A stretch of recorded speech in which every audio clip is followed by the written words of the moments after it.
Learning languages has been one of the most challenging things in life. This is true, but we also have to talk about the benefits of learning a given language. In this context, we're going to talk about the English language. My guest today is Professor George Deman, one of the fellow English teachers from the Institute of Szeged. Welcome to the studio. Thank you for having me. This was actually a very interesting interview in the case of us talking in English, because we usually don't talk in other kind of languages. We usually do these kind of interviews in Hungarian, but thank you very much for coming to the studio. Thank you for having me. One of the most interesting questions is actually based on your opinion. So what would you say? I told you and I told our viewers that we're going to talk about the language, the English language, and the hard times learning this language can actually cause. Has learning English become an easier task to be done nowadays, concerning all the facts that we can just achieve by this online sphere? Well, learning a second language has never been easy. The fact is that nobody teaches us our first language. We learn it, and there's still a lot of theories about how we do that. But when adults are trying to learn a second language, there are still many barriers that have to be overcome. There's, of course, the question of virtual learning, which is a new development. But in my experience, a lot of what makes language learning challenging for people depends on what we call their learner belief system. There was a test developed by Valerie Horowitz about 30 years ago called the BALI test, the Beliefs About Language Learning Inventory, BALI for short, that surveyed people, not just learning English, but learning several languages, about do you believe this about learning languages? Do you believe that it is enough to study 6 hours a week? Do you believe that you can learn a language easily if you live in the country for 6 months? Do you believe that some languages are harder to learn than others? Do you believe that it's easier to learn a second language when you're a child than when you're an adult? And people vary widely in what their beliefs are. And in my experience, the biggest challenge for people is whether they're able to overcome those beliefs that prevent them from learning in a way that's most effective for them. As I said, it's never been easy, but I think that it is a lot easier if people are able to put aside their preconceptions about how we learn languages. There are also many pressures on people about what they're trying to achieve. If they're trying to achieve native-like accuracy, that's always going to be difficult. Pronunciation, always going to be difficult. And of course there are pressures of people learning a language because they've immigrated. And the expectations of the natives. Can't you learn the language faster? And so on and so forth. So a lot of it is not so much has it become easier, but have we become more open-minded and flexible about how people learn a second language? Of course, we can just admit that the whole life, our life, and the whole environment that we are living in is just forever changing. So, of course, we have different kind of possibilities to learn a language. Like 30 years ago, we had these so-called thick dictionaries. You had to put it on the table and just open it and look for the words, which might have taken a bit more time than today. What I'm referring to is the process of language learning, the belief that you can actually do it. So you're referring to your own beliefs, one's own beliefs in connection with language learning. So you always have to decide in your inner self that you're going to do it. Yes, for one thing, you have to have the intention of doing it, but it's anybody's guess where your beliefs come from. Do they come from your educational experience? Do you come up with these beliefs just because certain beliefs are more reassuring than others? I think that when I say beliefs, I don't mean it in a, obviously a theological sense, but a sense of self-belief, a sense of how you process the reality of language learning, and how you guide yourself to deal with the challenges involved. It's all based on your inner world. It is. Let's just say that. It is. What would you say, what kind of ways could you mention to make the process of language learning, of learning a certain language, to make it a bit shorter? What would you say? What kind of methods could you mention? Because as far as I'm concerned, and as far as I know, you've been working as a language teacher for quite some time. Yeah. Is that right? Over 10 years. Oh. Yeah. That's great. That's great to hear. So what would you advise? Because you were not just teaching Hungarian students. No. You've been teaching Hungarian students for how long? Only this year. I see. I've had a Hungarian student in the past, but I've taught in the United States. I've taught in Russia. To address your question about how to more quickly and effectively learn a language, it also depends on what level you're talking about, and to what level you want to jump. For example, we have the European framework system, which is A1, A2, low beginner, high beginner, low intermediate, and so on. Getting from A1 to B2, well, it can be done in a reasonably short period of time, but I would imagine that the average person would take at least a year to do that. I have a formula which, for short, we could say a KGB. Know why you're learning the language. Know what your intention, your goal is for learning this language. Get serious.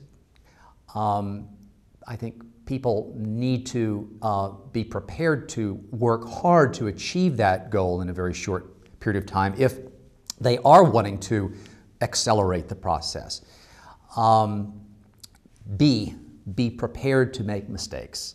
One of the challenges I've encountered with, it's sometimes cultural, with some learners is the idea that I'm not going to open my mouth until I have a well-formed sentence, and I'm not going to take that risk. And if you're not prepared to take that risk, you will be struggling all the way. So, KGB for short. I know it seems like a very simple formula, but I think the get serious part is really largely on you. You have to commit yourself to a program of study. I learned Russian on my own electively, and it's taken me about 10 years to feel reasonably fluent in the language, to feel comfortable doing normal things in Russian. That's not a short period of time for most people. But initially, I was very, very aggressive about it. I aggressively read Russian texts. I absorbed as much vocabulary as I could. I tried to listen to as much Russian as I could. I committed myself early on. So I think a lot of it depends on your attitude at the outset. And that's what I would say about it. And how much you can surround yourself with the language, how much time you can spend with it, of course. Yes. One of the most interesting facts nowadays, or the factors that the current circumstances that we have to experience is, for example, online education, distance learning. And this was actually not just a thing that just came out of the mind of someone just because, for no reason, I'd say. This was because we experienced the pandemic in 2020. And that caused a great problem. It was very hard to move from face-to-face offline education to online education, this altering time, of course. But what's your personal opinion or assumption concerning online education, or concerning teaching language, English, in online education? Well, actually, the answer to this question is kind of an extension of what you were just asking me about English learning becoming easier.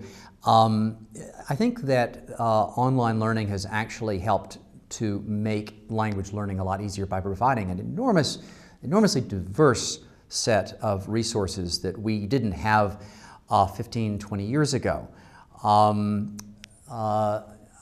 You know, when I was starting out learning my second language, YouTube was just in its infancy. And I had to scrounge on YouTube to find videos of just to hear spoken Russian. Now you have a proliferation of online, well, not tutors, it's not necessarily personalized, but short lessons in English, talking about very, very specific areas of spoken English, everyday English, phrasal verbs, and so on and so forth. YouTube is a really great source for that. Also, I'm going to get to some other resources in a moment, but the other thing I like about YouTube is that one of my philosophies as a teacher is that to be an effective teacher, you have to be able to say the same thing 10 different ways. And you will often find 10 different people in 10 different videos talking about the same thing. If you got a little bit about the concept from one video, you can find another video, almost certainly on the same topic, putting it into slightly different terms, and over the course of different tutors, you can find your own version of how to make it make sense to you.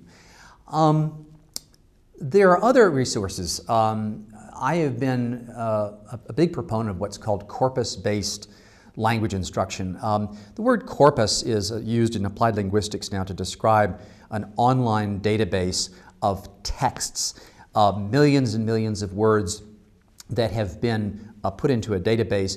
A corpus is accessed by logging in it. They're often free. If you want to see how a certain word or phrase is used, you can go to something called the Corpus of Contemporary American English and find 1,000 examples of it and be able to get from reading kind of a sense of, in context, how that phrase is used. Didn't have this resource 20 years ago, and it is an entirely online resource.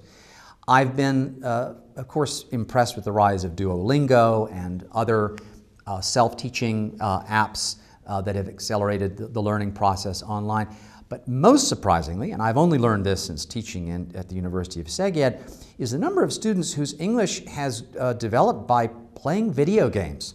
Video games are apparently a great resource. I don't know enough about this yet because I don't play video. I'm not a gamer myself, but I have heard many students attest to its value.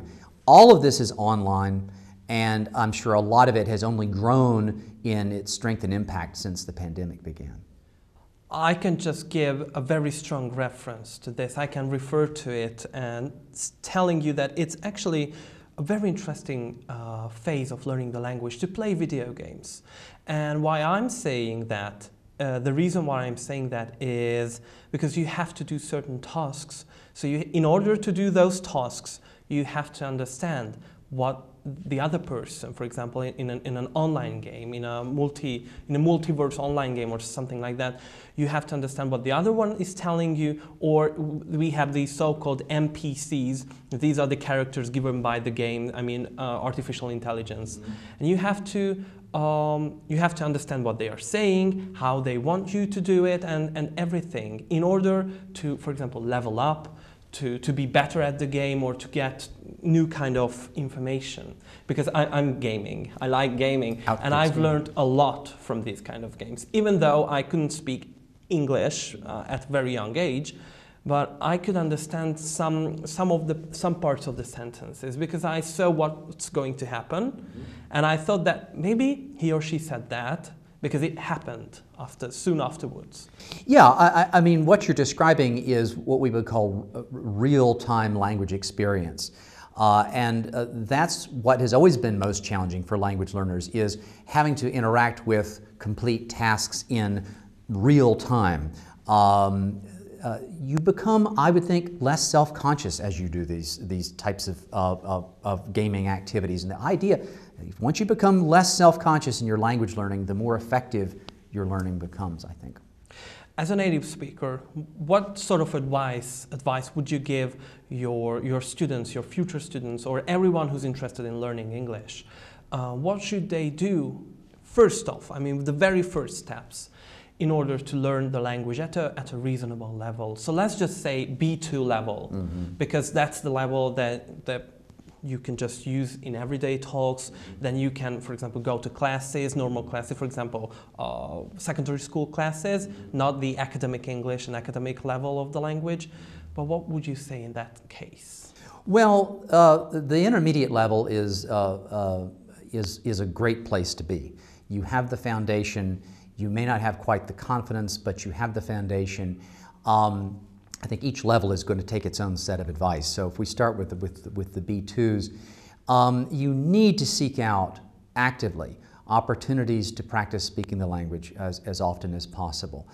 Outside of the classroom cannot be your only resource. I know it's difficult to do in your native country, but you need to find those opportunities. In a town like Szeged, with a university community, especially with international students, you need to seek them out and practice using that English as a lingua franca. I think it's very important that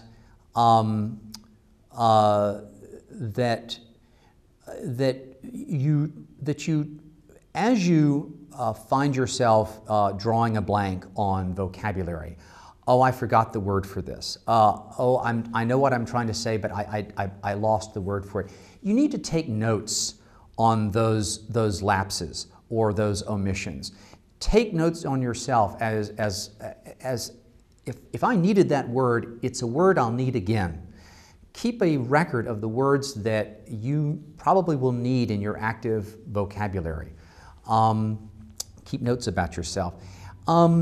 I think that vocabulary is probably the most, for me it's always been the stickiest part of learning a language, because everyone develops a vocabulary differently. Don't just keep a word list. If you acquire a word, go out and use it. Commit yourself to using that phrasal verb or phrase that day or during the week. I also encourage people to write more in English. I believe that there is a connection between writing and speaking, because in writing, although it's not real time, you are conditioning your brain to form sentences and thought and meaning. And I found that after spending a lot of time writing in a second language, I'm able, for a short period after that, several days, to speak more fluently. I think there is an interface between the two. So I think people need to practice writing in English more than they often will admit to. Of course, because they learn the basic structures, the founding structures that are going to be needed for speech. And they can, I mean, writing, I could just imagine that as a room for having time to form these kind of structures. And then when they are going to produce it in an oral way, then they have a smaller period of time. They have time here if they are writing something or if they are doing a writing task, and then they can just put these thoughts and these kind of techniques into the spoken part. And thank you very much for your answers until this part. We're going to have a very short advertisement. Thank you very much. Thank you. Dear viewers, don't go anywhere. I could just say that. We're going to be back in a short period of time. Stay with us.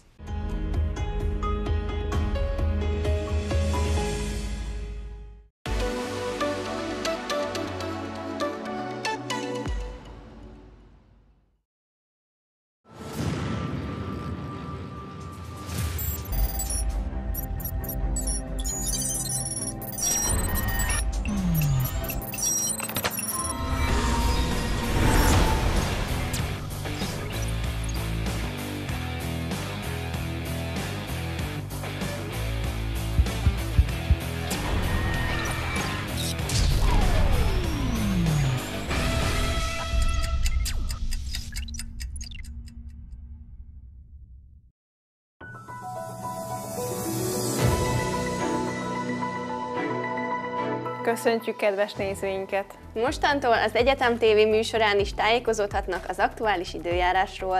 Minden nap elhozzunk nézőinknek a legfrissebb előrejelzéseket. Eláruljuk, hogy mikor készíthetjük a naptejet. Vagy ragadjunk-e inkább esernyőt? Minden, amit a délalföldi időjárásról tudni érdemes. Itt az Egyetem TV műsorán.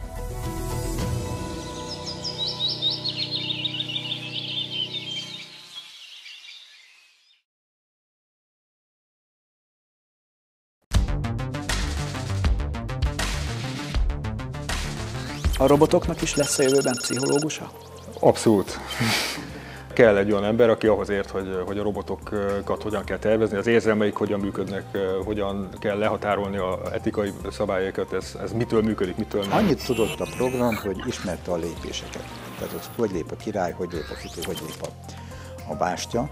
És elkezdett maga ellen játszani ez a program, és néhány óra alatt elérkezett egy olyan színvonalra, hogy a nemzetközi nagymestereket kenterbe tudta le. Lehet idézni olyan szkifiket, hogy a Matrixban ugye lényegében a mesterséges intelligenciának azt a feladatot adják, hogy tegye az emberiséget minél boldogabbá, hát az emberiség attól lesz boldog, hogyha elemként működő végtelen álomba ő elvegetál, de hát a feladatát teljesítette a gép, mert minden ember boldog lett. Adott szoftvernek lehet adni olyan bemenetet, olyan inputot, aminek a hatására a szoftver váratlanul kezd el viselkedni, és olyan dolgokat csinál, amit valójában a támadó szeretne elérni. Nagyon nagy segítség tud lenni egy ilyen intelligens gép, akár nagyon komplex szakmai ismereteket igénylő munkában is segítség tud lenni a mesterséges intelligencia.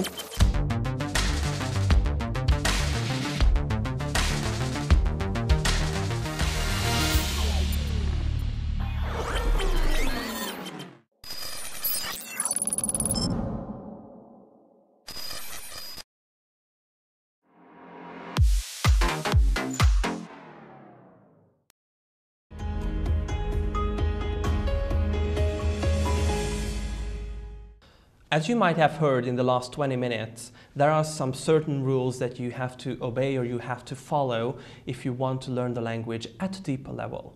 But we still have some certain so-called urban legends, and we're going to see those urban legends with my guest today, Professor George the Man.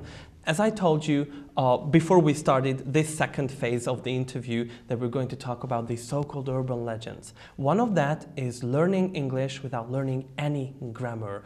What do you think about that? Because I have my opinion, but I don't want to influence you in connection with that.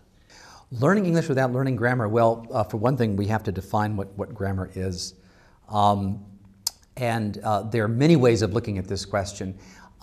Is it possible to learn English without learning grammar? Certainly, we can learn vocabulary, we can learn about the world of English and so on, but grammar is used to make meaning. And there is, in fact, a distinction in applied linguistics of prescriptive grammar and descriptive grammar. Prescriptive grammar is what we think of as the grammar we learned in school. It's the grammar that, this is how you say this is how you don't say this is how you make this kind of construction. Descriptive grammar means the grammar of English as it's actually spoken. Once you get into conversational English, if you take a transcript of a naturalistic conversation, you will find the rules being broken, or in fact you will see that conversation follows its own rules. In which case, learning grammar, quote unquote, kind of becomes pointless unless you know what you are trying to do with that grammar. Diane Larson Freeman, a pretty famous educator and applied linguist, has coined the term grammaring to approach the grammar as making units of meaning depending on the context. For example, and I recently checked out what she had to say about this. She gave an example of someone said, why didn't you come to the party last night? There are three possible answers. You didn't invite me, nobody invited me, or I wasn't invited.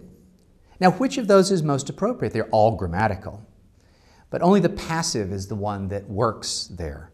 And so it's very important to already know what's appropriate and what's not. There is also the fact that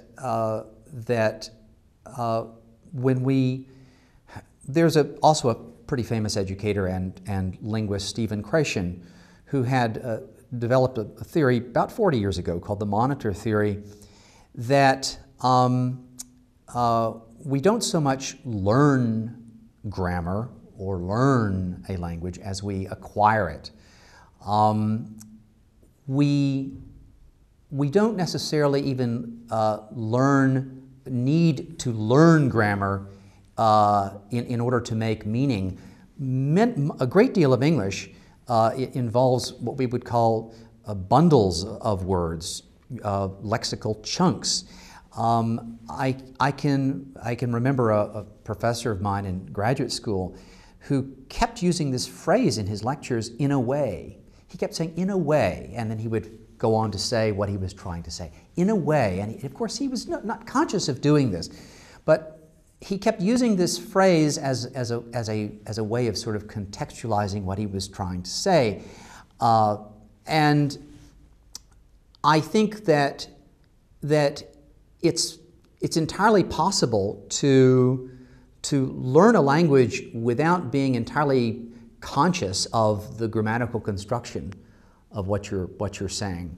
I think you need the foundation, but Diane Larson Freeman's concept of grammaring suggests that grammar is really an open-ended system, and as long as you are able to be comprehensible, you can play with the grammar, play with the language in order to make meaning. That's what I would say.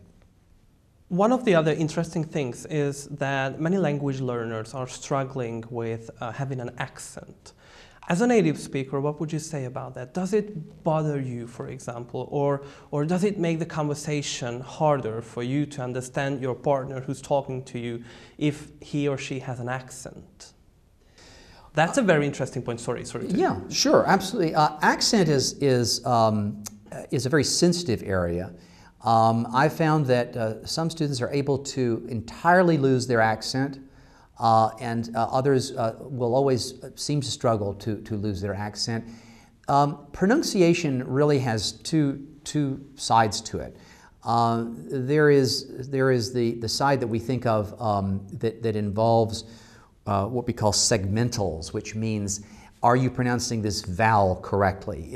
Are those consonant clusters, are you saying that ST precisely? But that's really not as important, in my opinion, as intonation. Intonation, I think, is where I think a lot of people's accent needs to improve in order to be comprehensible. Students who speak in a monotone, students who don't put the emphasis on the word that is carrying the most meaning in a sentence, or who put the emphasis in an unconventional place, will be misunderstood. I have students who are fluent in the sense that they're able to ramble on in English a great deal, but I have a hard time understanding them because their intonation isn't very strong. They don't know where to emphasize the key words. So, to me, the intonation aspect of accent is where I think I am most bothered and would like to see the most improvement from my students. So it's not mainly based on the pronunciation of the words, even if they mispronounce it in some way, or even if they have a strong effect by their native language, for example, Hungarian in my case. What if you emphasize the words correctly, then you instantly have that kind of feeling as if you were a native speaker or native-like speaker, because we can't say that you're native. Native is concerned or sad to be the person who learns the language from early childhood, but we also have another interview for that. No, I think that for example, there are even certain sounds, and we don't actually, letters are meaningless when we talk about pronunciation. There are sounds, TH, for example, that sound. is really, it is not necessary for you to master that. I can go through that problem very quickly. We know what you're saying. You don't need to pronounce the th that emphatically. So pronunciation of letters, sounds, it's one thing, but intonation takes practice. And I love it when students are able to, they're aware of this and they use intonation effectively. Hungarian is what is called a syllable-timed language. English is a stress-timed language, and so that's one reason why it can be challenging for Hungarians to know where to put that stress. Anyway, that's just my personal theory. We're just coming nearer and nearer to the end of this interview, but at the same time, we also have problems. I mean, everyone could have problems with losing interest or losing self-esteem, self-confidence in the process of learning a language. As a professor who has met many people around the world, not just in Hungary as far as I know, what would you say, how could they regain that kind of confidence so that they can move on with learning the language, they could continue learning the language? Because if you don't have confidence in yourself, then be the most perfect language learner, they will just stop once. What would you say? How could they regain that kind of confidence? Well, as I said from earlier, you do have to be motivated. If you have a goal, a true goal for learning English, you will gain that confidence back because you need to achieve that goal in the first place. So it's very important to have that foundation. But I also think that it's important to know that you have something to say. You have something that you want to communicate to the world or English-speaking individuals. You want to talk about Hungary. You want to talk about your love of your family. You want to talk about a particular academic subject that you're passionate about. I don't buy it when students say, well, I just don't have an opinion. I don't really have a view on that. That's my pet peeve, is when students say they just don't have an opinion. If you don't have an opinion, you haven't been paying attention. I think that we all have something we want to say. I know that when I was learning my second language, there were a million questions I wanted to ask Russian speakers. There were a million things I wanted to convey. And so I knew, even when I would make a complete mess of it, I'm going to have to come back to this. Because that need to communicate, that need to convey that message isn't going away. So what you're saying is that you have to bear in mind very strongly what your aim is with the language. What were your personal aims, for example, when learning Russian? Because you have mentioned that. Mm-hmm. Well, for one thing, my wife is Russian. That was a major motivation. But there is a theory that there are different kinds of motivation. There are purely pragmatic motivations. I need to get a job. I need English for that purpose. That's a motivation. There's nothing wrong with that. But there are also cultural identification matters. For example, if you feel that there is you feel a cultural connection with the culture of the language. Was in my case. I felt that I wanted to get to know Russians better. I wanted to get to know that culture better. I felt very much at home with Russian literature, Russian music.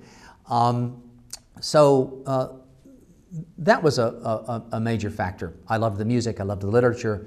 To be able to speak the language of Tolstoy, even in a semi-competent way, would be an achievement for me. So, what would you say, how much time did it take for you, taking into consideration all the deeds you've done so far to learn the language? How much time did it take for you to reach the level you are at? I don't know what level you are at. Russian. I actually, there's an online app called Glossica that graded me as an upper intermediate. So I'm a B2. That's fairly accurate. It took me about 10 years to achieve that. But I have to emphasize that I spent most of my time over those 10 years in the United States. And it's much, much harder to gain that level if you are studying as a language as a foreign language. If you're studying it as a second language in the country of origin, I think it goes much more quickly. I know that my Russian is always better after I've been in the country for a few days. It comes back very quickly. So everything just comes back so quickly that you can actually use it after a short period of time. Even if you are saying like, oh, I forgot some of the words, some of my vocabulary and stuff like that, but you can instantly remember them by just being there and being surrounded by language. I do want to say, though, that I have experienced the phenomenon of linguistic exhaustion. I have noticed that after usually a week or 10 days of speaking the language in the country, I kind of run out of things to say, and my language sort of settles down, it sort of plateaus. I have not lived in Russia long enough to know when that would go, when it would return to normal, but I think that's a natural phenomenon. I'm perfectly You always work with your brain. I mean, everyone does who's using another language or who's speaking another language for a longer period of time. And thank you for mentioning that you come from the USA, because I want to refer to this question as our last question. So where do you exactly come from, the USA? I am a native of a city called Atlanta in the state of Georgia, which is in the southeast of the country. There's a major airport there. Most people would know that. It's what we call the South. What's unique about Atlanta, I grew up in Atlanta at a time when Atlanta was an internationalizing city. It was very rare in the South to have a city with such an international outlook. I benefited a lot from that. My classmates, as I was growing up, were at least 50% of them were immigrants, refugees, from Lebanon, Vietnam, Cambodia, South America, Israel. So I grew up with accents. So we can just say that you have heard a lot of world Englishes. Oh yes, before there was such a thing. Yeah, before there was such a thing. Yeah. Very interesting to hear, actually, because this is actually a very deep experience of encountering the language. And when I'm saying encounter the language, I'm just trying to refer to another question concerning our students. You mostly encounter university students, academic students from the institute. What do you think about their language abilities, concerning that you spent more time with other types of learners from the other parts of the world? Well, the students who enter into the English department on the English teacher training track, they fall into two categories. They either have good English but don't use it, or they have good English and they use it. Those who do not use their English very much, who are not used to speaking, I find have a much harder time in my classes. Those who do use English and are willing to practice it, I typically am able to make, I think, more progress with them. I have been told that there are aspects of the Hungarian secondary school system which, again, this is secondhand, inhibit self-expression and don't necessarily encourage the speaking as much as the rote learning. And I don't know if this is true or not, but those are the two categories I've encountered. By and large, I've encountered some extremely good English speakers who are fresh out of high school, but I'm able to converse with extremely fluently. Of course, as I'm doing with you now, not that you're fresh out of high school, but you are certainly at a younger age. At a younger age. So, yep. Yep. So, as the very last question, would you say that your personality adds a lot to students being able to improve their language skills at the university? Do you think that you're a suitable person? And I'm just asking this question in the most positive way. Well, To go back to Krashen, the theorist I spoke about earlier, he coined a term called the affective filter, meaning the emotional barriers that people encounter in second language learning, that barrier has to go down, that level of anxiety has to be as low as possible for language acquisition, language development to occur. I have always tried to be as unintimidating as possible. I have always tried to make the English language classroom a human place. My personality is not especially extroverted. I am probably a lot nicer with second language learners than I am with native language speakers. I think it's not so much an aspect of my personality as an aspect of my level of empathy with what language learners are going through. I have always admired my students. That's been an important part of my teaching. I admire people who go through university in a second language. I mean, it's an enormous challenge. And so I think that comes through in my teaching, I hope. I can feel that certainly, and I certainly do know what you are talking about.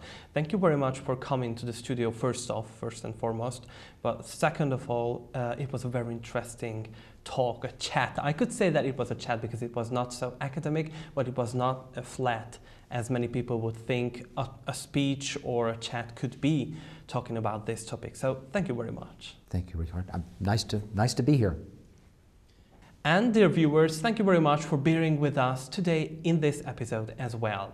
As you heard, language learning and the process of learning the language can be hard, not just sometimes, but many times, but that cannot be a problem. If you have your certain positive thoughts, and if you are motivated to learn the language, then you can reach the best obstacles, you can just fight against it, and you can do your best. Thank you very much for watching this video. Stay with us in the next ones as well.